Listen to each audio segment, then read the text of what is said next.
जो वीडियो देख रहा है चैनल को लाजमी सब्सक्राइब करे।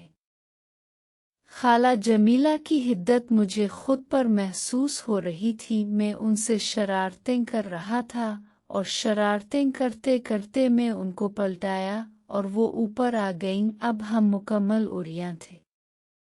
मैंने उन्हें कंधों से पकड़कर नीचे किया और अपने साथ लगाकर मोहब्बत की बरसात करने लगा और वो मेरे सर के बालों में उंगलियां फेरने लगी। उनकी सरसराहट मुझे पागल कर रही थी और उनको गुदगुदी हो रही थी, लेकिन वो साथ साथ पागल भी हो रही थी। वो 19 साल से शादीशुदा थी और ये सब उनके लिए कोई नई चीज नहीं था। इस वक्त पता नहीं उनसे क्यों आग के शोले बुलंद हो रहे थे। आज तो वो कुछ ज्यादा ही सरकशी पे उतर आई थी। अपने साथ होने वाले सुलूक की वजह से वो बार बार मुझे अपने साथ लगाती। फिर उन्होंने अपने बालों से कल्प उतारा और खुद को ढीला छोड़ दिया। वो पहाड़ से नीचे गिर चुकी थीं और अब उनके लिए अपने आप को संभालना मुमकिन नहीं रहा। मैंने उन्हें पकड़कर थोड़ा और ऊपर किया और खुद थोड़ा नीचे हो गया। अब मैं उनके कदमों में आ चुका था। उनको फौरन समझ आ गई कि अब मैं क्या करने लगा हूँ। वो ऊपर से हिट गईं और जैसे किसी अनजानी ताकत के ज़ेरे असर खुद को सीट करने लगी और फिर वो सीधी होकर दोबारा इस जगह पर आ गईं जिस जगह पर पहले थी। मैं मुस्कुराया और खुद को सीट किया। जैसे ही मेरी नज़र उन पर पड़ी तो मैं पागल हो गया। इतनी खूबसूरत चीज़ मैंने पहले कभी नहीं देखी थी।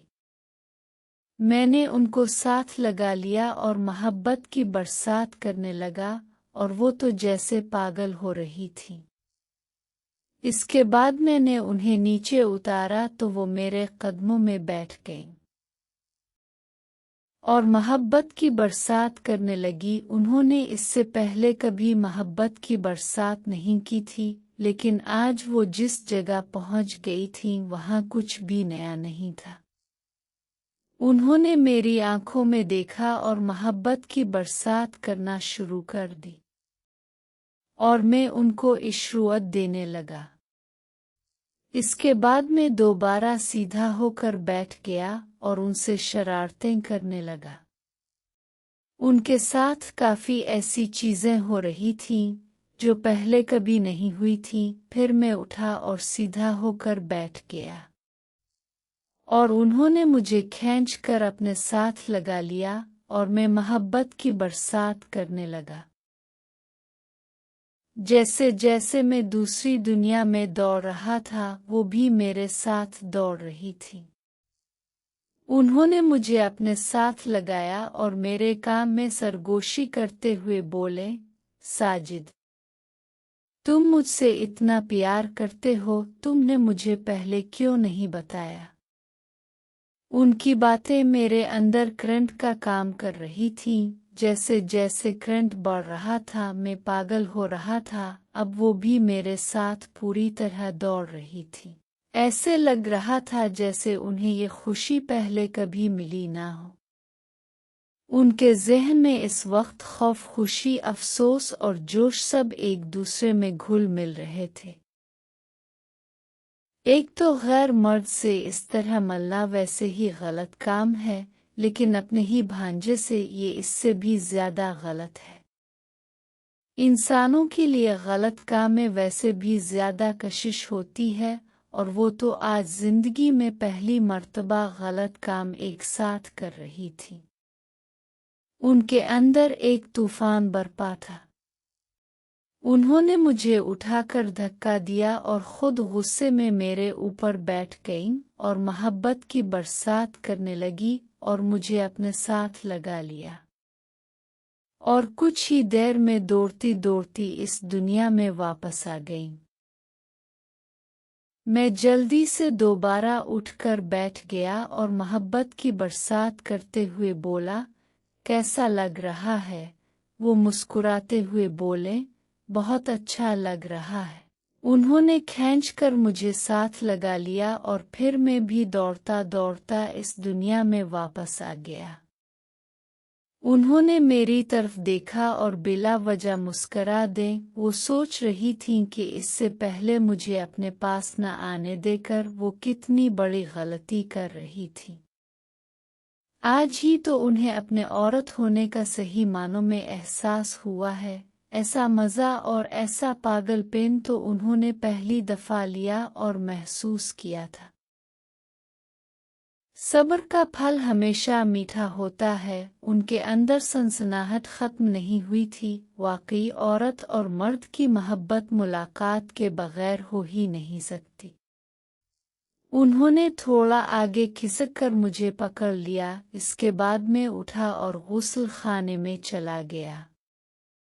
वहां जाकर शावर लिया और वापस आया तो खाला जमीला गुमसिम सीधी लेटी देखती जा रही थी।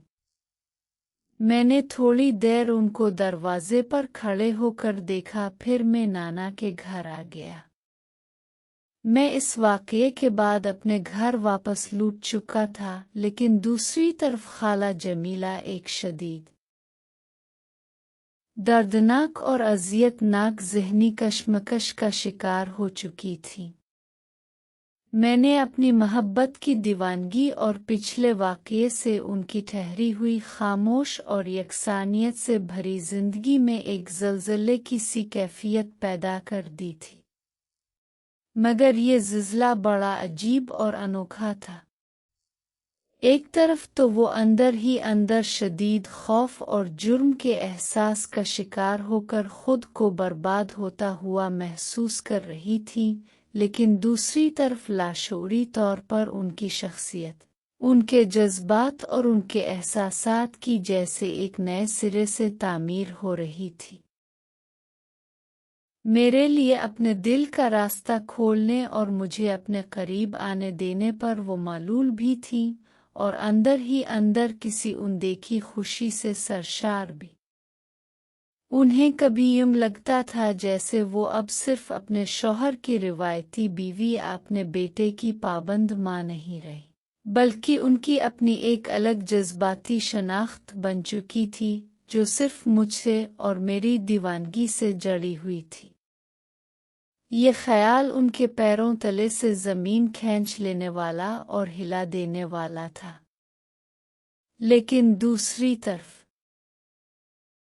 पिछले वाक़ये के दौरान उन्होंने मुझसे मिलने वाली तवज्जो और शिद्दत से जिस किस्म का सरवर और तस्कीन महसूस की थी, वो उनकी माजी की खुश्क ज़िंदगी में बिल्कुल नायाब और नई चीज़ थी।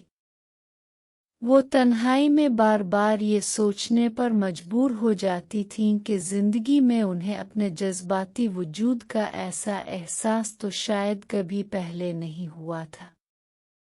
इसके बावजूद उनका ज़मीर उन्हें मुसलसल मलामत कर रहा था और वो अच्छी तरह जानती थीं कि हमारे दरमियान जो कुछ हुआ और जिस नाजुक हद को हम पार कर चुके थे, वो इखलाकी और ख़ानदानी एतबार से सख्त गलत और नामुनासिब था। अब वो इसी कशमकश में डूबी हुई थीं कि आगे क्या किया जाए। क्या अपने भांजे को यूं ही अपने दिल में जगह दी जाए और उसके जज्बात का साथ दिया जाए, या फिर इस मामले को हर कीमत पर यही हमेशा के लिए ख़त्म कर दिया जाए। वो देर तक बिस्तर पर लेटी सोचों के अथाह समंदर में गौते खाती रहे, लेकिन किसी एक हतमी और वाज़े नतीजे पर न पहुंच सके। फ़िलहाल उनके पास अपने ही दिल के उन उलझे हुए सवालों का कोई जवाब मौजूद नहीं था। एक तरफ खाला जमीला अपने घर की तन्हाई में उन गहरे ख़यालात में गलता और पेचा थी,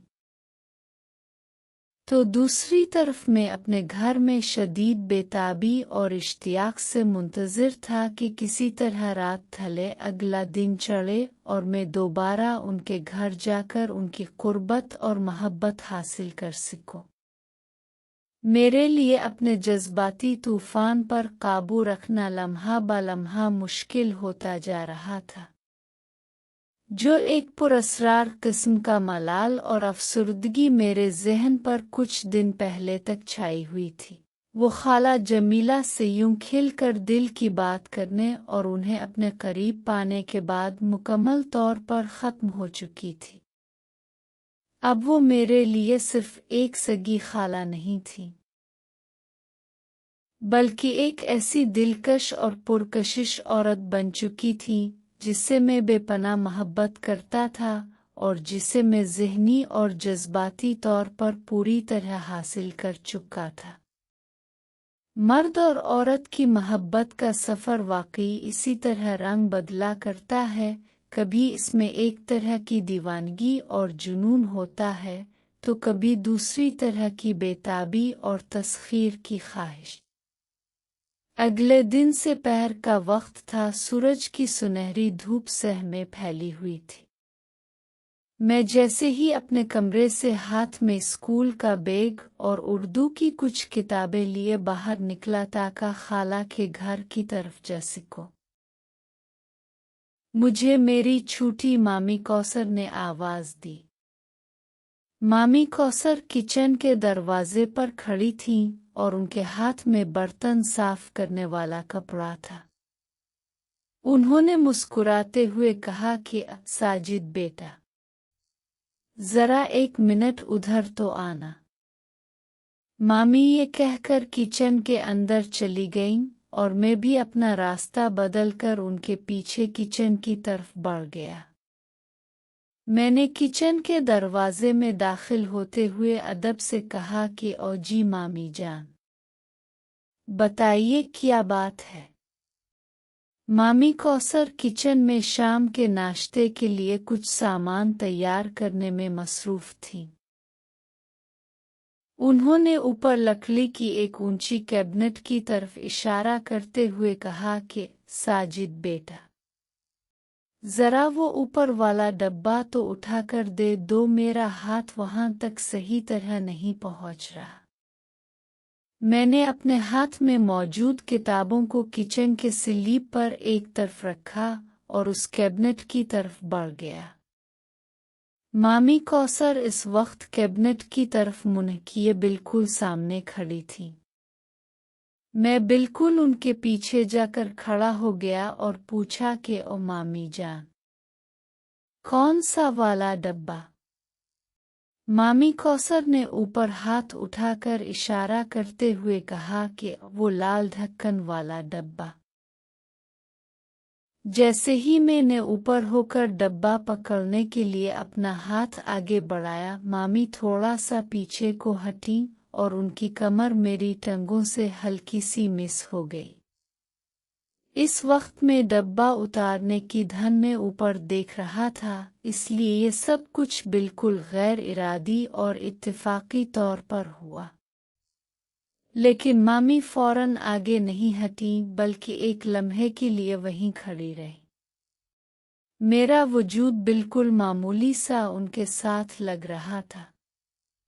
बहरहाल मैंने बड़ी मुश्किल से वो लाल ढक्कन वाला डब्बा कैबिनेट से उतारा और पीछे हट गया। मैंने डब्बा मामी के हाथ में थमाया और उनके चेहरे की तरफ देखा तो वो बिल्कुल रिलैक्स थीं और मेरे तासुरात देखकर उनके लबों पर एक हल्की सी दिलकश मुस्कुराहट उभरी। उन्होंने डब्बा खोलते हुए मुझसे कहा कि ओ चुल्लू 2 मिनट उधर ही रुको, मैं मज़ेदार दही भले बना रही हूँ, तुम खाकर फिर जमीला के घर चले जाना। मैंने स्लीप से अपनी किताबें उठाते हुए जल्दी से कहा कि ओ नहीं मामी जान, मुझे वहां पहुंचने में पहले ही देर हो रही है, मैं ट्यूशन से वापस आकर खा लूंगा। मामी ने झूठा गुस्सा दिखाते हुए और मुंह बनाते हुए कहा कि अगर तुम 2 मिनट मेरी बात सुनकर मेरे साथ किचन में वक्त गुजार लोगे तो कौन सी क़यामत आ जाएगी। उनके इस प्यार भरे इसरार पर मैं वहीं किचन के स्लीप से टेक लगाकर खड़ा हो गया और हम दोनों इधर उधर की बातें करने लगे। बातचीत के दौरान किचन ने हब्स और गर्मी की वजह से मामी कौसर ने अपने गिले में पड़ा हुआ दुपट्टा उतार कर एक तरफ रख दिया, जिससे वो नुमायां होने लगी। ये मेरी छोटी मामी कौसर थीं। इस वक्त उनकी उम्र तकरीबन 48 साल के करीब थी। वो दरमियाने कद और नॉर्मल बनावट की एक बेहद सुलझी हुई, बावकार और बाइखलाक खातून थी। घर में हर एक के साथ प्यार से बात करना और सबका ख्याल रखना उनके पढ़े लिखे और ख़ानदानी होने की खिली निशानी थी। उनके 4 बच्चे थे, 2 लड़के और 2 लड़कियां।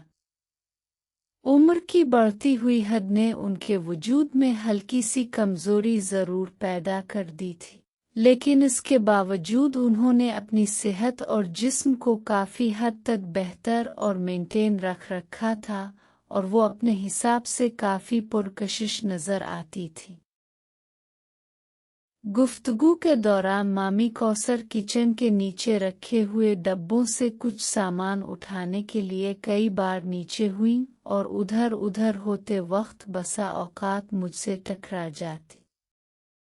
जिंदगी में पहली बार मेरे खुराफाती ज़हन में अपनी मामी कौसर को देखकर एक अजीब सा ख्याल लहराया। मेरे दिमाग में वैसे तो खाला जमीला की कुर्बत और उनके रूप के ख्यालात का तूफान गर्दिश कर रहा था, लेकिन सामने खड़ी मामी भी मेरे आवारा ख्यालात को अपनी तरफ खींच रही थी। शैतानी वसवसे इस वक्त मुझ पर गालिब आ रहे थे और मैं भी बेधियनी का ड्रामा करते हुए उनका जायजा लेने लगा। जब भी वो कोई बर्तन या चम्मच उठाने के लिए नीचे होती तो उनके दर्शन होते। मामी कौसर की चाल और उनका ये बेसाख्ता अंदाज मेरे हवास पर तारी हो रहा था और मेरे अंदर जज्बात का उभार अपने उरूज पर पहुंचने लगा था। इससे पहले कि मैं अपने आप पर कंट्रोल खो देता या किचन में कोई नई हमाकत कर बैठता, मैंने फौरन अपने कदम पीछे हटाए और मामी से कहा कि अच्छा मामी जान, मुझे वाकई बहुत देर हो रही है। खाला मेरा इंतज़ार कर रही होंगी, मैं ट्यूशन पढ़कर वापस आकर ही दही भले खाऊंगा। मैंने ये कहा और उनका जवाब सुनने का इंतज़ार किए बगैर अपनी किताबें उठाईं और तेज़ी से किचन से बाहर निकल गया। किचन से निकलने के बाद मैंने जल्दी से नाना के घर का मरकज़ी गेट पार किया और तेज़-तेज़ कदम उठाता हुआ भागता हुआ खाला जमीला के घर पहुंच गया। घर के बरामदे से गुजरकर जैसे ही मैं ड्राइंग रूम में दाखिल हुआ, मैंने बगैर कुछ कहे सुने, बगैर कोई तुम्पैद बांधे आगे बढ़कर खाला जमीला को साथ लगा लिया। खाला जमीला ने इस अचानक हमले और शिद्दत पर घबराकर मुझे पीछे धकेलने और रोकने की कोशिश की, लेकिन मैं तो उनके इश्क और उनके वजूद को हासिल करने के लिए पहले ही किचन के वाक़ये के बाद से बेताब होकर आया था। खाला जमीला ने मेरी इस बेकाबू और तूफ़ानी हालत को देखा तो अपनी मुस्कुराहट और शर्म को छुपाने की कोशिश करते हुए मुझसे खुद को छुड़ाने की जिदोजहद की और बोले कि साजिद, ये क्या कर रहे हो? ज़रा रुको तो सही, थोड़ी सांस तो लो। मैंने शरारत करते हुए कहा कि खाला जान, अब 1 सेकंड का वक्त भी ज़ाय ना करें, क्योंकि मुझसे बिल्कुल भी सब्र नहीं हो रहा। मुझे अभी और इसी वक्त आपका रूप देखना है और आपको अपनी मोहब्बत की आगोश में लेना है। खाला जमीला ने अपने चेहरे पर एक फर्जी और मसनूई हैरत लाते हुए कहा कि क्या कहा साजिद? तुम ये क्या कह रहे हो बेटे? मैं तो आज तुमसे ये संजीदा बात करने वाली थी कि हम अब कभी पिछले दिन वाली गलत हरकत और नादानी दोबारा नहीं दोहराएंगे, और तुम यहाँ आते ही फिर से वही सब कुछ करने का कह रहे हो। खाला जमीला की ये बात मुझे इस वक्त एक सफ़ेद झूठ और सिर्फ एक ज़ाहिरी रस्मी बहाना लगी, क्योंकि उनके बदलते हुए तासुरात और उनकी निखरी हुई हालत से साफ ज़ाहिर था कि उनका मुझे अपने से दूर करने या इनकार करने का फ़ी-उल हाल कोई हकीकी इरादा नहीं था। मैंने उनका हाथ अपने हाथ में थामा और उन्हें खींचकर सीधा बेडरूम में ले गया। हम दोनों खाला बेंजा इसी बड़े बेड पर जाकर बैठ गए जहां कल वो यादगार वाकया पेश आया था। खाला जमीला ने मेरे हाथ से अपना हाथ छुड़ाने की हल्की सी कोशिश करते हुए और संजीदा लहजा बनाते हुए कहा कि साजिद, तुम जो ये सब कर रहे हो ये बिल्कुल ठीक नहीं है। अगर हमारी इस राज की बात का खानदानी रिश्तेदारों में से किसी को पता चल गया तो खानदान में एक क़यामत आ जाएगी और हम कहीं के नहीं रहेंगे। मैंने उनके करीब होकर उनकी आंखों में देखते हुए कहा कि ओ खाला जान, ये बात सिर्फ और सिर्फ मेरे और आपके बीच की है, तो फिर किसी तीसरे इंसान को इसका पता कैसे चल सकता है? खाला ने फिक्रमंदी से कहा कि लेकिन तुम मेरी बात की नज़ाकत को क्यों नहीं समझ रहे बेटे? मैंने उन्हें साथ लगाते हुए उनके शाने पर सर रखा और कहा कि ओ खाला जान, मैं आपसे बेपनाह और सच्ची मोहब्बत करता हूँ। आप मुझे दुनिया में सबसे ज़्यादा अच्छी और दिलकश लगती है। मैं आपसे कब से इस तरह मोहब्बत करता हूँ उसकी तारीख तो मुझे भी ठीक से मालूम नहीं है, लेकिन मेरे दिल में आपके लिए इतना ज़्यादा प्यार और जज्बा भरा हुआ है कि वो सिर्फ एक बार मिलने या बात करने से कभी ख़त्म नहीं हो सकता। खाला ने मेरी बात सुनकर एक लंबी सांस ली और बोले कि वो तो ठीक है बेटे, लेकिन तुम। मैंने फौरन उनके लबों पर अपनी उंगली रखकर उनकी बात काटी और कहा कि खाला जान, फजूल बातों में अपना वक्त ज़ाय न करें। खाला ने अपने हाथों में मेरा चेहरा थामा, मेरी आंखों में झांका और धीमी आवाज में बोले कि साजिद, तुम मेरी बात को गहराई से क्यों नहीं समझते बेटे? ये सब इखलाकी तौर पर गलत है। मैंने नफ़ी में सर हिलाया और कहा कि क्या सही है और क्या गलत मुझे उन दुनियावी फ़लसफ़ों का कुछ नहीं पता। मुझे बस इतना पता है कि मुझे आपसे मोहब्बत है और आपके वजूद को हासिल करना चाहता हूँ। ये कहकर मैं बेड से उठ खड़ा हुआ और बग़ैर किसी हिचकिचाहट के आरियां हो गया। खाला जमीला मुझे इस तरह अपने सामने देखकर उनकी आंखें मारे ताज्जुब के फैल गईं और वो मेरे तंदुरुस्त वजूद को देखती की देखती रह गईं। मैं खाला के बिल्कुल करीब बेड पर बैठ गया, उनका हाथ थामा और इसे खुद पर रख दिया। जमीला ने पहले तो डरते डरते और झिझकते हुए अपना हाथ मुझ पर रखा, लेकिन जैसे ही वो महसूस हुई, मुझे लगा कि मेरे अंदर की तपिश और जोश दुगना हो रहा है। खाला ने अपने हाथ की मुट्ठी बंद कर ली। जमीला ने धीमी आवाज में कहा कि साजिद, एक बात कहो। मैंने थोड़ा भूलापन जाहिर करते हुए पूछा कि जी बोलिए। जमीला ने मुट्ठी को जोर से बंद करते हुए कहा कि तुम बहुत ताकतवर हो। मैंने मुस्कुराते हुए शरारत से पूछा कि क्या स्ट्रांग है खाला जान? खाला ने शर्माते हुए कहा कि वही जो इस वक्त मेरे हाथ में है। मैंने छेड़ते हुए कहा कि ओ दुनिया में हर चीज़ का कोई ना कोई मखसूस और वाज़े नाम होता है। आप भी इसका नाम लीजिए ना। खाला जमीला का चेहरा लाल हो गया اور وہ بولیں کہ اے مجھے ایسا سری نام زبان سے لیتے ہوئے بہت شرم آتی ہے۔ میں نے ہنستے ہوئے جمیلہ سے کہا کہ آپ کو صرف نام لیتے ہوئے شرم آ رہی ہے، لیکن اسے مٹھی میں لیتے ہوئے شرم نہیں آتی۔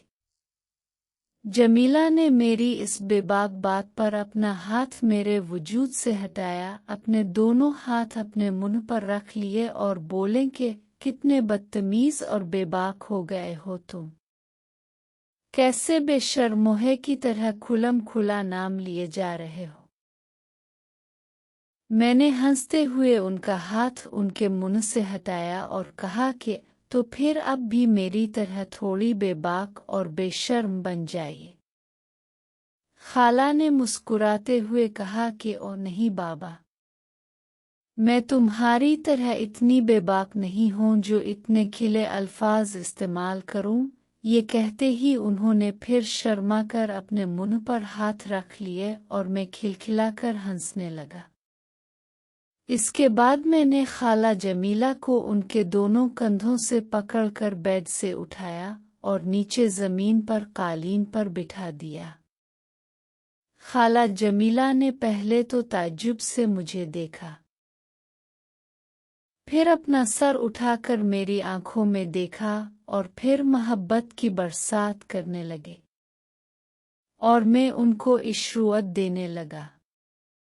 میں نے دونوں ہاتھوں سے خالہ کا سر سنبھالا اور تھوڑا آگے ہوا تو ان کی آنکھوں سے آنسو نکل آئے۔ میں نے اپنی آنکھیں بند کر رکھی تھیں، انہوں نے مجھے پیچھے کیا اور ہانپتے ہوئے لہجے میں مجھ سے کہا کہ ساجد، کیا میری جان لینے کا ارادہ ہے بیٹے؟